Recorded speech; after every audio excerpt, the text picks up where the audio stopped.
ರೇಣುಕಾಸ್ವಾಮಿ ಕೊಲೆ ಪ್ರಕರಣದಲ್ಲಿ A1 ಆರೋಪಿಯಾಗಿರುವಂತಹ ಪವಿತ್ರ ಗೌಡಗೆ ಈಗ ಢವಢವ ಶುರುವಾಗಿದೆ. ಯಾಕೆ ಅಂತಂದ್ರೆ ಮುಂದಿನ ಭವಿಷ್ಯಕ್ಕಿಂತ ಮೊದಲು ಬಿಡುಗಡೆಯಾಗ್ತೀವಾ ಇಲ್ವಾ ಅಂತಕ್ಕಂಥ ವಿಚಾರ. ಇದಕ್ಕೆ ದರ್ಶನ್ ನೆರವಾಗ್ತಾರಾ ಇಲ್ವಾ ಅಂತಕ್ಕಂಥ ವಿಚಾರ.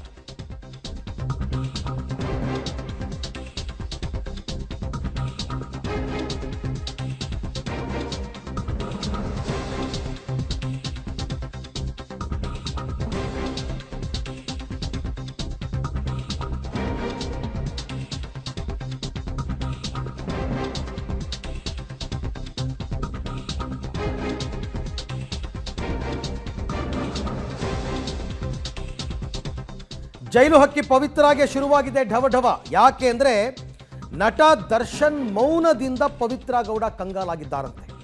ಜೈಲಿನಲ್ಲಿ ಒಂಟಿಯಾಗಿರುವ ಪವಿತ್ರಾಗೆ ದರ್ಶನ್ ಮೌನದ ಬಗ್ಗೆನೇ ಚಿಂತೆ. ಏನೂ ಮೆಸೇಜ್ ಕಳಿಸ್ತಾ ಇಲ್ಲ, ಏನೂ ಮಾತಾಡ್ತಾ ಇಲ್ಲ. ಅಂದರೆ ಪವಿತ್ರಾಗೆ ದರ್ಶನ್ ವಕೀಲರನ್ನು ನಿಯೋಜನೆ ಮಾಡ್ತಾರಾ ಇಲ್ವಾ ಅಂತಕ್ಕಂಥ ಚಿಂತೆ. ಹಾಗೆ ನೋಡಕ್ಕೆ ಹೋದರೆ ಎಲ್ಲರಿಗೂ ದರ್ಶನ್ ಕಡೆಯಿಂದನೇ ಸಹಾಯ ಆಗಬೇಕು. ಕೆಲವರಂತೂ ತೀರಾ ಬಡವರಿದ್ದಾರೆ ಈ 17 ಜನ ಆರೋಪಿಗಳಲ್ಲಿ. ಪವಿತ್ರ ಗೌಡಗೂ ಅದೇ ಆತಂಕ ಶುರುವಾಗ್ಬಿಟ್ಟಿದೆ. ಇದೇ ಕಾರಣಕ್ಕೆ ಗೆಳತಿ ಸಮತಾರನ್ನ ಮಾತುಕತೆಗೆ ಏನಾದ್ರು ಕಳಿಸಿದ್ರಾ ಪವಿತ್ರ ಅಂತ ಆಗಲೇ ಹೇಳ್ತಾ ಇದ್ದೆ. ಅಲ್ಲಿಂದ ಇಲ್ಲಿಗೆ ಒಂದಷ್ಟು ಮೆಸೇಜು, ಇಲ್ಲಿಂದ ಅಲ್ಲಿಗೆ ಒಂದಷ್ಟು ಮೆಸೇಜ್ ರವಾನೆ ಮಾಡೋದಕ್ಕೆ ಏನಾದರೂ ಸಮತಾ ಬಂದಿದ್ರಾ ಅಂತ. ದರ್ಶನ್ ಜೊತೆ ವಕೀಲರು ಹಾಗೂ ಖರ್ಚು ವೆಚ್ಚದ ಬಗ್ಗೆ ಚರ್ಚೆ ಮಾಡಿರ್ತಕ್ಕಂಥ ಮಾಹಿತಿ ಇದೆಯಂತೆ. ಇದಕ್ಕೆ ದರ್ಶನ್ ಏನು ಉತ್ತರ ಕೊಟ್ಟರು ಅದ್ರ ಬಗ್ಗೆ ಇನ್ನೂ ಏನು ಗೊತ್ತಾಗಿಲ್ಲ. ಯಾಕೆ ಅಂತಂದರೆ ಆತಂಕ ಹಾಗೇ ಆಗುತ್ತೆ. ಇಲ್ಲಿ ತನಕನೂ ಕೂಡ ದರ್ಶನ್ ಅವರ ದುಡ್ಡಿನಲ್ಲಿ, ದರ್ಶನ್ ಅವರ ಸಹಾಯದಿಂದಲೇ ಇಷ್ಟೆಲ್ಲ ಕೆಲಸ ಕಾರ್ಯಗಳನ್ನು ಮಾಡ್ಕೊಂಡು ಬಂದಿದ್ದಂತಹ ಪವಿತ್ರ ಗೌಡಗೆ ಈಗ ಆತಂಕ ಜಾಸ್ತಿ ಆಗ್ತಾ ಇದೆ.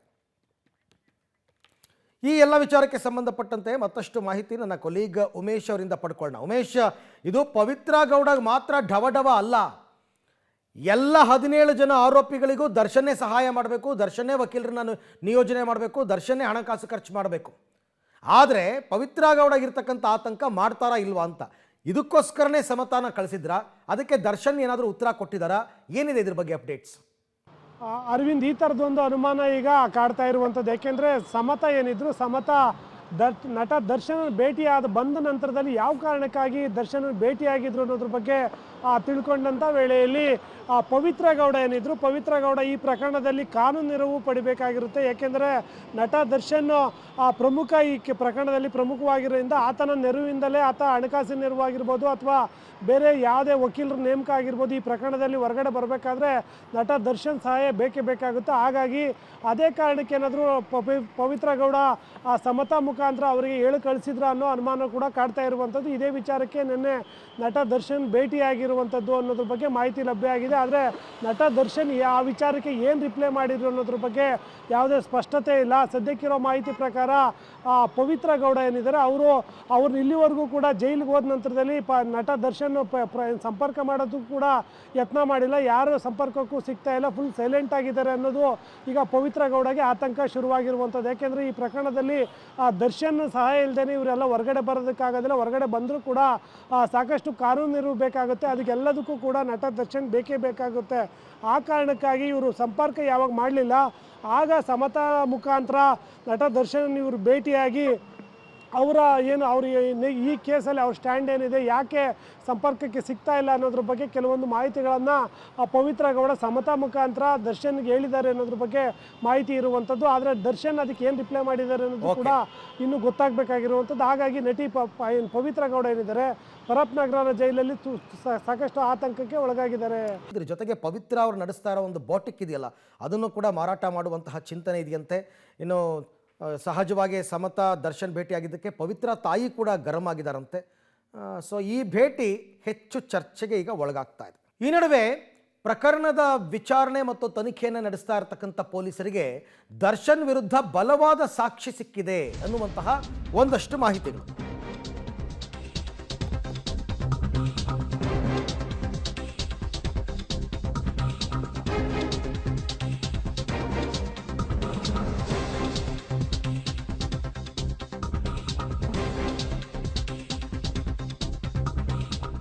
ಪ್ರಕರಣದಲ್ಲಿ ದರ್ಶನ್ ವಿರುದ್ಧ ಪ್ರಬಲ ಸಾಕ್ಷ್ಯ ಸಿಕ್ಕಿದೆಯಾ? ಯಾಕೆಂದರೆ ಆರೋಪಿ ವಿನಯ್ 10ನೇ ಆರೋಪಿ ಈತ A10, ಇವನ ಮೊಬೈಲ್ನಲ್ಲಿ ಏನೋ ಬಲವಾದ ಸಾಕ್ಷಿ ಸಿಕ್ಕಿದೆ ಎನ್ನುವಂತಹ ಮಾಹಿತಿ ಇದೆ. ಆ ಸಾಕ್ಷಿ ದರ್ಶನ್ಗೆ ಮತ್ತಷ್ಟು ಸಂಕಷ್ಟವನ್ನು ತಂದೊಡ್ಡುತ್ತಾ. ಎಕ್ಸ್ಕ್ಲೂಸಿವ್ ಸುದ್ದಿ ಇದು. ಸೊ ಏನು ಸಾಕ್ಷಿ ಸಿಕ್ಕಿದೆ ಅಂತಕ್ಕಂಥದ್ದು ಇವೆಲ್ಲವೂ ಕೂಡ ಟೆಕ್ನಿಕಲ್ ಎವಿಡೆನ್ಸ್ಗಳಾಗುತ್ತೆ. ಟೆಕ್ನಿಕಲ್ ಎವಿಡೆನ್ಸ್ ಆದರೂ ಕೂಡ ಅದನ್ನು ನೆಗ್ಲೆಕ್ಟ್ ಮಾಡೋ ಹಾಗಿಲ್ಲ. ಸೆಕೆಂಡರಿ ಎವಿಡೆನ್ಸ್ ಅಂತ ಕೋರ್ಟ್ ಇದನ್ನು ಕನ್ಸಿಡರ್ ಮಾಡುತ್ತೆ. ಕೊಲೆ ಕೇಸ್ನಲ್ಲಿ ನಟ ದರ್ಶನ್ ಜೈಲು ಪಾಲಾಗಿ ಈಗಾಗಲೇ ಇವತ್ತಿಗೆ 12ನೇ ದಿನ, ಅಂದರೆ ಜುಡಿಷಿಯಲ್ ಕಸ್ಟಡಿಗೆ ಹೋಗಿ 12 ದಿನ ಆಗೋಯ್ತು. ದರ್ಶನ್ ವಿರುದ್ಧ ಪೊಲೀಸರಿಗೆ ಈಗ ಬಹುದೊಡ್ಡ ಸಾಕ್ಷ್ಯ ಲಭ್ಯವಾಗಿದೆ. ಜುಡಿಷಿಯಲ್ ಕಸ್ಟಡಿಗೆ ಕಳಿಸಿದ್ರು ಅನ್ನೋ ಕಾರಣಕ್ಕೋಸ್ಕರ ಇವರು ತನಿಖೆಯನ್ನೇ ನಿಲ್ಲಿಸಿರಲ್ವಲ್ಲ, ಎಲ್ಲರ ಮೊಬೈಲ್ನ ರಿಟ್ರೀವ್ ಮಾಡ್ತಾ ಇದ್ದಾರೆ. A10 ವಿನಯ್ ಮೊಬೈಲ್ನಲ್ಲಿ ಸಿಕ್ಕಿರ್ತಕ್ಕಂಥ ಸಾಕ್ಷಿ ಅದು. ವಿನಯ್ ಮೊಬೈಲ್ ರಿಟ್ರೀವ್ ಮಾಡಿದಂತಹ ಸಂದರ್ಭದಲ್ಲಿ ದರ್ಶನ್ ವಿರುದ್ಧ ಬಲವಾದ ಸಾಕ್ಷ್ಯ ಸಿಕ್ಕಿದೆ. ಇದು ದರ್ಶನ್ಗೆ ಸಂಬಂಧಪಟ್ಟಿದ್ದು. ಈ ಸಾಕ್ಷಿಯನ್ನು ಆಧರಿಸಿ ತನಿಖೆಯನ್ನು ಮತ್ತಷ್ಟು ತೀವ್ರಗೊಳಿಸಿದ್ದಾರೆ ಪೊಲೀಸರು ಅಂತಕ್ಕಂಥ ಮಾಹಿತಿ ಲಭ್ಯವಾಗ್ತಾ ಇದೆ. ಅದಕ್ಕೋಸ್ಕರನೇ ಎಲ್ಲ 17 ಆರೋಪಿಗಳ ಮೊಬೈಲನ್ನು ಆರಂಭದಲ್ಲೇ ಪೊಲೀಸರು ವಶಕ್ಕೆ ಪಡ್ಕೊಂಡಿದ್ರು. ಕೆಲವರು ಡಿಲೀಟ್ ಮಾಡಿರ್ಬೋದು, ಮಾಹಿತಿಗಳನ್ನು ರಿಟ್ರೀವ್ ಮಾಡಿದ್ದಾರೆ. ರಿಟ್ರೀವ್ ಮಾಡಿದಾಗ ದರ್ಶನ್ ವಿರುದ್ಧ ಕೆಲವೊಂದು ಸಾಕ್ಷ್ಯಾಧಾರಗಳು, ಅಂದರೆ ಮುಂದಿನ ದಿನಗಳಲ್ಲಿ ದರ್ಶನ್ಗೆ ಟ್ರಯಲ್ಸ್ ಆರಂಭ ಆಗ್ತಾ ಇದ್ದ ಹಾಗೆಯೇ ಇದು ಮತ್ತಷ್ಟು ಸಂಕಷ್ಟವನ್ನು ತಂದೊಡ್ಡುತ್ತೆ ಅಂತ ಹೇಳಲಾಗ್ತಾ ಇದೆ. ಅದೇನು ಹಣಕಾಸಿನ ವ್ಯವಹಾರದ ಬಗ್ಗೆ ಮಾತಾಡಿರೋದಾ ಏನು ಎತ್ತ, ಬಹಳ ಮುಖ್ಯವಾದ ವಿಚಾರ. ಈ ಬಗ್ಗೆ ಕೂಡ ಮತ್ತಷ್ಟು ಮಾಹಿತಿ ನನ್ನ ಕೊಲೀಗ್ ಉಮೇಶ್ ಅವರಿಂದ ಪಡ್ಕೊಳ್ಳೋಣ. ಉಮೇಶ್, ಈಗ ದರ್ಶನ್ ವಿರುದ್ಧ ಸಿಕ್ಕಿರುವಂತಹ ಆ ಪ್ರಬಲ ಸಾಕ್ಷಿ ಏನಾಗಿರಬಹುದು ಮತ್ತು ಇದು ಮುಂದಿನ ದಿನಗಳಲ್ಲಿ ದರ್ಶನ್ಗೆ ಎಷ್ಟರ ಮಟ್ಟಿಗೆ ಸಂಕಷ್ಟವನ್ನು ತಂದೊಡ್ಡಬಹುದು ಅಂತ?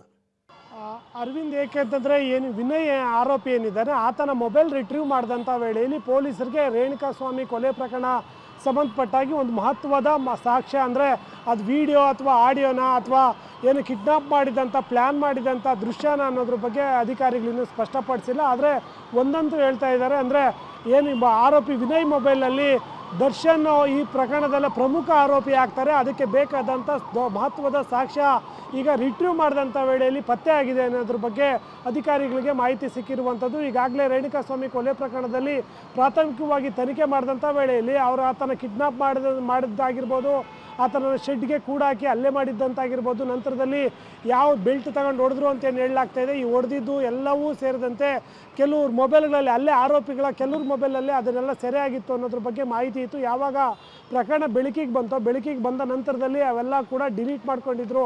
ಆ ಮೊಬೈಲ್ಗಳನ್ನೆಲ್ಲ ಕೂಡ ಪೊಲೀಸರು ವಶಕ್ಕೆ ಪಡೆದು ರಿಟ್ರೀವ್ ಕಳಿಸಿದ್ರು. ಆ ಸಂದರ್ಭದಲ್ಲಿ ರಿಟ್ರೀವ್ ಕಳಿಸಿದಂಥ ಮೊಬೈಲ್ಗಳು ಈಗ ಎಲ್ಲ ದೃಶ್ಯಗಳು ಕೂಡ ರಿಟ್ರೀವ್ ಆಗಿದ್ದಾವೆ. ಇವ್ರ ಮೆಸೇಜ್ಗಳಾಗಿರ್ಬೋದು, ಡಿಲೀಟ್ ಆಗಿದ್ದಂಥ ವಾಟ್ಸಪ್ ಕಾಲ್ಗಳು ಎಲ್ಲವೂ ಕೂಡ ರಿಟ್ರೀವ್ ಆಗಿದ್ದಾವೆ. ರಿಟ್ರೀವ್ ಆದಂಥ ವೇಳೆಯಲ್ಲಿ ವಿನಯ್ ಮೊಬೈಲ್ನಲ್ಲಿ ಒಂದು ಮಹತ್ವದ ಸಾಕ್ಷಿ, ಅಂದರೆ ಈ ರೇಣುಕಾಸ್ವಾಮಿ ಕೊಲೆ ಪ್ರಕರಣಕ್ಕೆ ಬೇಕಾದಂಥ ಆ ಪೊಲೀಸರಿಗೆ ಅವಶ್ಯಕತೆ ಇರುವಂಥ ಒಂದು ಮಹತ್ವದ ಸಾಕ್ಷಿ ಸಿಕ್ಕಿದೆ ಅನ್ನೋದ್ರ ಬಗ್ಗೆ ಮಾಹಿತಿ ಇರುವಂಥದ್ದು. ಇದು ಕೂಡ ಈ ಪೊಲೀಸರ ಚಾರ್ಜ್ ಶೀಟ್ ವೇಳೆ ಮಹತ್ವದ ಸಾಕ್ಷಿಯಾಗಿ ಉಳಿಯುತ್ತೆ. ಮತ್ತು ನಟ ದರ್ಶನ್ ಏನೀಗ ಪರಪ್ನಗರ ಜೈಲಲ್ಲಿದ್ದಾರೆ, ಅವ್ರಿಗೆ ಬೇಲ್ ಅರ್ಜಿ ಹಾಕಿದರೂ ಕೂಡ ಸದ್ಯಕ್ಕೆ ಬೇಲ್ ಸಿಗುವಂಥ ಯಾವುದೇ ಸಾಧ್ಯತೆಗಳು ಕೂಡ ಇರೋದಿಲ್ಲ. ಇವಾಗ ಏನು ಸಿಕ್ಕಿದೆ ಸಾಕ್ಷಿ, ಅದನ್ನು ಕೂಡ ಸರ್ಕಾರಿ ಪರ ವಕೀಲರು ಅದನ್ನು ಮೆನ್ಷನ್ ಮಾಡ್ತಾರೆ. ಆದಂಥ ವೇಳೆಯಲ್ಲಿ ಕನಿಷ್ಠ 4-5 ತಿಂಗಳ ಕಾಲಕ್ಕೆ ಹೆಚ್ಚು ಅವರಿಗೆ ಜಾಮೀನು ಸಿಗೋದು ತುಂಬ ಕಷ್ಟ ಅಂತ ಹೇಳಲಾಗ್ತಾ ಇರುವಂಥದ್ದು. ಮತ್ತು ತನಿಖೆ ಮುಗಿದ ನಂತರದಲ್ಲೂ ಕೂಡ ದೋಷಾರೋಪ ಪಟ್ಟಿಯನ್ನು ಸಲ್ಲಿಸ್ತಾರೆ. ಆ ಸಂದರ್ಭದಲ್ಲಿ ಆ ದಾಖಲೆ ಏನು ಅನ್ನೋದನ್ನು ಕೂಡ ಅಲ್ಲಿ ಮೆನ್ಷನ್ ಮಾಡ್ತಾರೆ. ಆ ಸಂದರ್ಭದಲ್ಲಿ ನಟ ದರ್ಶನ್ಗೆ ಈ ರೇಣುಕಾಸ್ವಾಮಿ ಕೊಲೆ ಪ್ರಕರಣದಲ್ಲಿ ಖಂಡಿತವಾಗ್ಲೂ ಇದು ಮಾರಕ ಆಗುತ್ತೆ ಅನ್ನೋದು ಈಗ ಅಧಿಕಾರಿಗಳು ಹೇಳ್ತಾ ಇರುವಂಥದ್ದು. ಓಕೆ, ಇನ್ನು ದರ್ಶನ್ ಅಂಧಾಭಿಮಾನಿಯೊಬ್ಬ ನಿನ್ನೆ ಒಂದು ಹುಚ್ಚಾಟ ಮಾಡಿದ್ದ. ತನ್ನ ಮಗು 1 ವರ್ಷದ ಮಗುವಿಗೆ ಈ ಖೈದಿ ಬಟ್ಟೆಯನ್ನು ಹಾಕ್ಬಿಟ್ಟು ಖೈದಿ ನಂಬರ್ ಹಾಕಿ ಎಲ್ಲ ಫೋಟೋ ಶೂಟ್ ಮಾಡಿಸಿದ್ನಲ್ಲ, ಈ ವಿಚಾರದಲ್ಲಿ ಇವಾಗ ಮಕ್ಕಳ ಹಕ್ಕುಗಳ ಆಯೋಗ ಎಂಟ್ರಿ ಕೊಟ್ಟಿದೆ.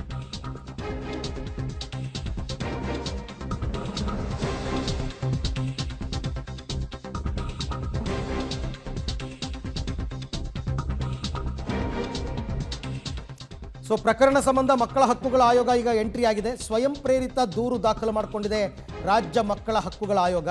ಮತ್ತು ಈ ಪೋಷಕರು ಯಾರು ಈ ಫೋಟೋ ಶೂಟ್ ಮಾಡಿಸಿದ್ದು ಅದನ್ನು ಪತ್ತೆ ಮಾಡೋದಕ್ಕೆ ಪೊಲೀಸ್ ಇಲಾಖೆ IT ಸೆಲ್ಗೆ ಪತ್ರವನ್ನು ಬರಿತೀವಿ ಅಂತ ಕೂಡ ಹೇಳಿದ್ದಾರೆ. ಯಾಕೆ ಅಂದರೆ ಇದು ಮಕ್ಕಳ ಹಕ್ಕುಗಳ ಕಾಯ್ದೆಯ ಸ್ಪಷ್ಟ ಉಲ್ಲಂಘನೆ. ಏನೂ ಅರಿಯದ ಮುಗ್ಧ ಕಂದಮ್ಮನಿಗೆ ಈ ಥರ ಬಟ್ಟೆ ಹಾಕಿ ಫೋಟೋ ಶೂಟ್ ಮಾಡೋದು ಕೂಡ ದೊಡ್ಡ ತಪ್ಪಾಗುತ್ತೆ, ಮಕ್ಕಳ ಹಕ್ಕುಗಳನ್ನು ಕಸಿದಂತಾಗುತ್ತೆ. ಹಾಗಾಗಿ ಈಗ ಶಶಿಧರ್ ಕೋಸುಂಬೆ ಅವರು ಈ ವಿಚಾರದ ಬಗ್ಗೆ ಮಾತನಾಡಿದ್ದಾರೆ ಪಬ್ಲಿಕ್ ಟಿವಿ ಜೊತೆ. ಒಂದಕ್ಕೆ ನಟ ದರ್ಶನ್ ವಿಚಾರಣಾಧೀನ ಕೈದಿ ನಂಬರನ್ನು ಹಾಕಿ ಫೋಟೋಶೂಟನ್ನು ಮಾಡಿಸಲಾಗಿತ್ತು. ಆ ಫೋಟೋ ವೈರಲ್ ಕೂಡ ಆಗಿತ್ತು. ಜೊತೆಗೆ ಮಗುವಿನನ್ನು ಕೈದಿ ರೂಪದಲ್ಲಿ ತೋರಿಸಿರುವಂಥದ್ದು ಎಷ್ಟರ ಮಟ್ಟಿಗೆ ಸರಿ ಅನ್ನುವಂಥ ಆಕ್ರೋಶ ಕೂಡ ಸಾರ್ವಜನಿಕ ವಲಯದಲ್ಲಿ ವ್ಯಕ್ತ ಆಗಿತ್ತು. ಸದ್ಯ ಈ ಪ್ರಕರಣಕ್ಕೆ ಸಂಬಂಧಪಟ್ಟಂತೆ ಈಗ ಮಕ್ಕಳ ಹಕ್ಕುಗಳ ಆಯೋಗ ಎಂಟ್ರಿ ಆಗಿದೆ. ಯಾರು ಆ ಒಂದು ಫೋಟೋಶೂಟನ್ನು ಮಗುವಿಗೆ ಮಾಡಿಸಿದ್ದಾರೆ ಅಂಥವರ ಪತ್ತೆಗೆ ಸಹ ಮುಂದಾಗಿದೆ. ಈ ಬಗ್ಗೆ ಮಾತನಾಡಲಿಕ್ಕೆ ನನ್ನೊಟ್ಟಿಗೆ ಮಕ್ಕಳ ಹಕ್ಕುಗಳ ಆಯೋಗದ ಕಾರ್ಯದರ್ಶಿಗಳು ಆಗಿರುವಂತಹ ಸದಸ್ಯರು ಕೂಡ ಆಗಿರುವಂತಹ ಶಶಿಧರ್ ಕೋಸಂಬಿ ಅವರು ನನ್ನೊಟ್ಟಿಗಿದ್ದಾರೆ, ಮಾತನಾಡಿಸ್ತೇನೆ. ಸರ್, ಈಗ ಪ್ರಮುಖವಾಗಿ ಈ ವಿಚಾರಕ್ಕೆ ಸಂಬಂಧಪಟ್ಟಂಗೆ ತಮಗೆ ಯಾವುದಾದ್ರೂ ದೂರುಗಳೇನಾದರೂ ಬಂದಿದೆಯಾ, ಹೇಗೆ? ಈಗಾಗಲೇ ನಾನು ಕೂಡ ಸಾಮಾಜಿಕ ಜಾಲತಾಣದಲ್ಲಿ ಗಮನಿಸಿದ್ದೇನೆ. ಇದು ನಮ್ಮ ಕರ್ನಾಟಕ ರಾಜ್ಯ ಮಕ್ಕಳ ಹಕ್ಕುಗಳ ಆಯೋಗವು ಈ ವಿಷಯವನ್ನು ಬಹಳ ಗಂಭೀರವಾಗಿ ತೆಗೆದುಕೊಂಡಿದೆ. ಇದನ್ನು ಈಗಾಗಲೇ ನಾವು ಸ್ವಯಂ ಪ್ರೇರಿತ ಪ್ರಕರಣ ದಾಖಲು ಮಾಡ್ಕೊಂಡಿದ್ದೀವಿ. ಇದನ್ನು ಪೊಲೀಸ್ ಇಲಾಖೆ IT ಸೆಲ್ ಅವರಿಗೆ ನಾವು ಇವತ್ತಿನ ದಿವಸ ಪತ್ರ ಬರಿತಾ ಇದ್ದೀವಿ. ಪತ್ರ ಬರೆದು ಯಾರು ಇದನ್ನು ಈ ಸಾಮಾಜಿಕ ಜಾಲತಾಣದಲ್ಲಿ ಬಿಟ್ಟಿದ್ದಾರೆ, ಅಪ್ಲೋಡ್ ಮಾಡಿದ್ದಾರೆ ಅನ್ನೋದ್ರ ಬಗ್ಗೆ ಮಾಹಿತಿ ತರಿಸ್ಕೊಂಡು ಸಂಬಂಧಪಟ್ಟಂಥವರು ಅವ್ರು ಯಾರ್ಯಾದ್ರು ಕೂಡ ಕಾನೂನು ರೀತಿಯಲ್ಲಿ ಶಿಸ್ತು ಕ್ರಮಕ್ಕೆ ನಾವು ಸಂಬಂಧಪಟ್ಟಂಥ ಅಧಿಕಾರಿಗಳಿಗೆ ಮತ್ತು ಪೊಲೀಸ್ ಇಲಾಖೆಗೆ ಕೂಡ ನಾವು ಪತ್ರ ಬರಲಿಕ್ಕೆ ನಾವು ಈಗಾಗಲೇ ನಿರ್ಧಾರ ಮಾಡಿದ್ವಿ. ಪ್ರಮುಖವಾಗಿ ಸರ್, ಈಗ ಒಬ್ಬ ತಂದೆಯಾಗಿ ಮಗುವನ್ನ 108 ಕನಸುಗಳನ್ನು ಕಾಣ್ತಾರೆ. ಭಾಳ ಪ್ರಮುಖವಾಗಿ ನಮ್ಮ ಮಗು ಮುಂದಿನ ದಿನಗಳಲ್ಲಿ ಈ ರೀತಿ ಯಾವುದೋ ಒಂದು ಉನ್ನತ ಸ್ಥಾನಕ್ಕೆ ಬರಬೇಕು ಅನ್ನುವಂಥದ್ದು ಅಥವಾ ಬೇರೆ ಮಹನೀಯರ ಸಾಲಿನಲ್ಲಿ ನಿಲ್ಲಬೇಕು ಅನ್ನೋಂಥದ್ದು. ಬಟ್ ಈಗ ಕೈದಿಯಾಗಿ ಮಗುವನ್ನು ನೋಡುವಂಥದ್ದು ಎಷ್ಟು ಮಟ್ಟಿಗೆ ಸರಿ ಅನ್ನುವಂಥದ್ದು ಸಾಮಾಜಿಕ ಜಾಲತಾಣಗಳಲ್ಲಿ ಜೊತೆಗೆ ಸಾರ್ವಜನಿಕ ವಲಯದಲ್ಲಿ ಆಕ್ರೋಶ ವ್ಯಕ್ತ ಆಗ್ತಾ ಇರೋದು. ನೋಡಿ, ಈ ಸಾಮಾಜಿಕ ಜಾಲತಾಣದಲ್ಲಿ ಅವರು ಅಪ್ಲೋಡ್ ಮಾಡಿದ್ದು ಇದು ಸ್ಪಷ್ಟವಾಗಿ ಬಾಲನ್ಯಾಯಕ ಇದೆ, ಉಲ್ಲಂಘನೆ ಆಗಿದೆ. ಯಾಕಂದರೆ ಆ ಮಗು ತನ್ನ ಜೀವನದುದ್ದಕ್ಕೂ ಸಹ ಸೊ ನೋಡೋಣ ಏನು ಕ್ರಮ ತಗೊಳ್ತಾರೆ ಅಂತ. ಮತ್ತಷ್ಟು ಸುದ್ದಿ ಒಂದು ವಿರಾಮದ ನಂತರ.